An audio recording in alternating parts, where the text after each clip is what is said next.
অদ্ভুত ব্যাপার। এই যে একটা ব্যুরোক্রেটিক সমস্ত ঘটনা তৈরি করা হয়েছে গত 15-16 বছরে, এগুলো বাংলাদেশের মূল জায়গা থেকে আপনার বিনষ্ট করে দিয়ে থাকে। আমরা এগুলো পরিবর্তন করতে চাই, আমরা এই জায়গাগুলো আনতে চাই, আমরা কাজের পরিবেশটাকে সুষ্ঠু করে গড়ে তুলতে চাই। আমাদের নেতা আমাদের তারেক রহমান সাহেব, তিনি কাজে হাত দিয়েছেন।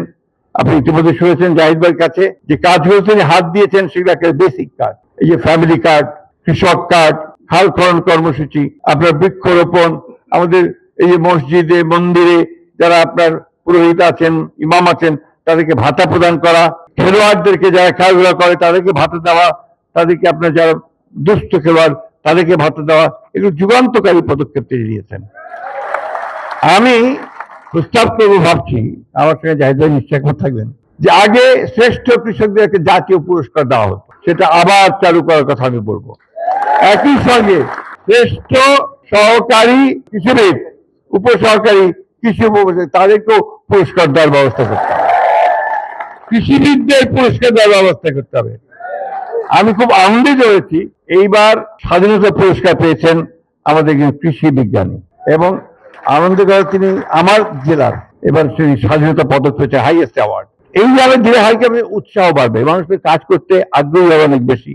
আমরা এই প্রস্তাবগুলো আনবো, ইনশাআল্লাহ আমার মনে হয় আমরা সফল হব। আমরা মনে করি যে, আমি সবসময় যেটা মনে করি যে বাংলাদেশের সবচেয়ে পজিটিভ সেক্টর কোনটা? কৃষি।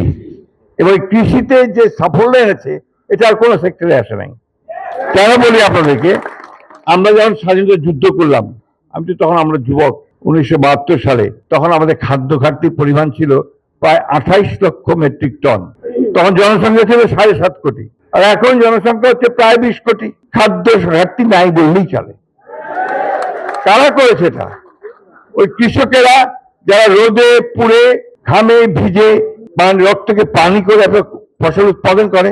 আপনারা যারা ওই ডেসিমিনেট করেন, তাদের পাশে দাঁড়ান, যে প্রযুক্তিটা, সে প্রযুক্তিটা আপনি নিয়ে যান, তাকে বোঝান, সে ওভাবে কাজ করে। আপনার দেখবেন যে একটা বাচ্চার কাছে সবচেয়ে প্রিয় মানুষটা কে?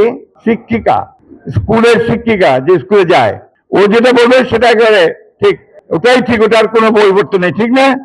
ঠিক তেমনি ভাবে একজন উপসহকারী কৃষিবিদ কৃষককে যে কথাটা বলে, সে সেটাইকে বেদ বাক্য মনে করে। এই জন্যই আমি মনে করি যে এই বিষয়গুলো আমাদেরকে অনুধাবন করে আমাদেরকে আপনাদের কাজের পরিবেশটাকে উন্নত করতে হবে।